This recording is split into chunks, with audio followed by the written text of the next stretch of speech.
Hey, this is Dale, the librarian. Here's my email address. Reach out to me. I'm happy to help with whatever you're working on. There's millions and millions and millions of different resources to look at. Today I'm going to show you newspapers. There's a lot of newspapers available on the open web. Many of them have student accounts, so look for those. New York Times and Wall Street Journal famously have student accounts, so you can access that web-only version. But a lot of those papers are indexed and published here in the library. Let me show you how to find those.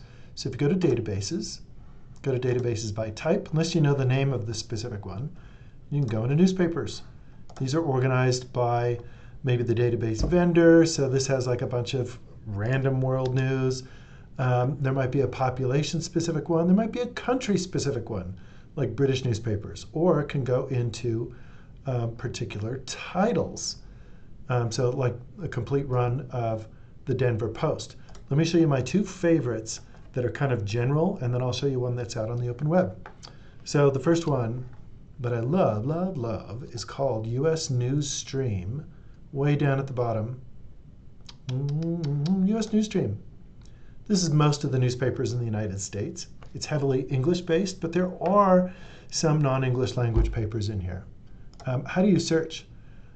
One thing you can do is put a particular keyword. This is full text searching, excuse me, with an emphasis on the title.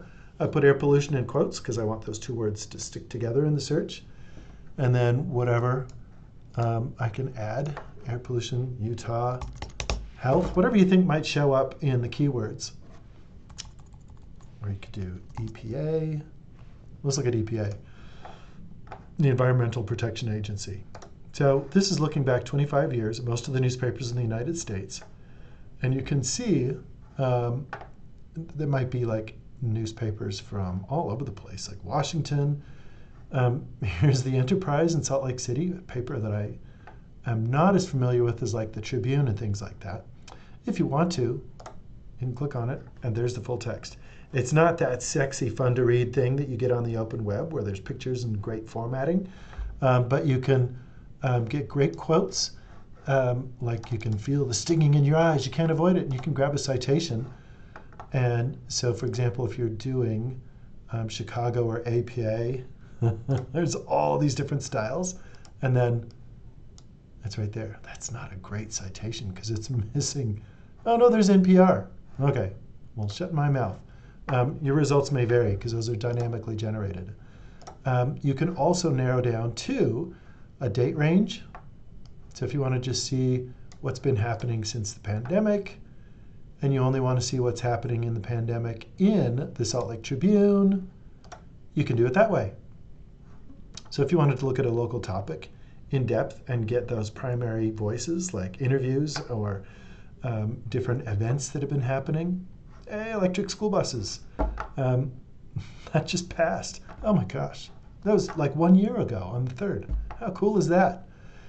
So be that as it may, newspapers are a great way to go. Oh, I was going to show you the other newspapers databases. Can I go back without being too painful?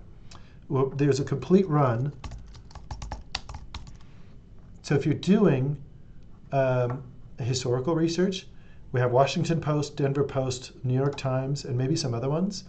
But on this one, you can see in a national newspaper air pollution. And you can say, OK, when did this first start mattering? And you can go and you can sort by the oldest article first. When did air pollution first start being a thing? The Thames and its nastiness, published in 1885. Or you can see somebody, there's a menace from fuel oil and soft coal from 1924. All of these things show up in like news articles where they're like, well, people forget that in the 1920s we had a blah, blah, blah, blah, blah. This is how they get information like that. Last one. If you go to the open web, there's something called the Utah Digital Newspapers that is on just on the wide open. And you can see small town newspapers in Utah. Let's do air pollution again. But on this one, there's several to choose from. You can choose really old newspapers, or you can find new newspapers, like the Salt Lake Tribune's archives are being digitized and added to this. But you can go specifically to small towns. So let's go to the Box Elder Journal. Then you can find something from the 60s.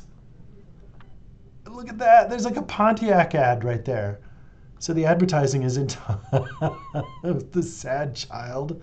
So here you can see anti-knock compounds, aka lead, in gasoline do not contribute appreciably to air pollution. No, of course not. It's just like poisoning our children. Isn't that fascinating? So you can look up old rhetoric. Okay, this has been Dale, your librarian. Reach out if you need any help.